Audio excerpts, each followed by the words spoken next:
my name is Cindy Wilkinson. I'm a hospitality assessor, IQA and trainer for East Sussex College Group. I have been an assessor in here for over 10 years. I've had many learners, students completing from level 2 to level 4, from the kitchen, restaurant, front of house, reception, all the way through. Michelle's a really good ambassador for apprenticeships and progression through her team.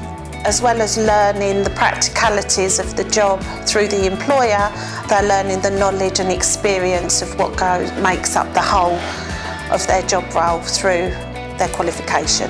Currently we've got Zoe, who's a commis chef apprentice in the kitchen. She's not been here very long. I've done first observation, she's only been here a couple of months on, and doing really, really well. She learns quickly and I think she's enjoying her course.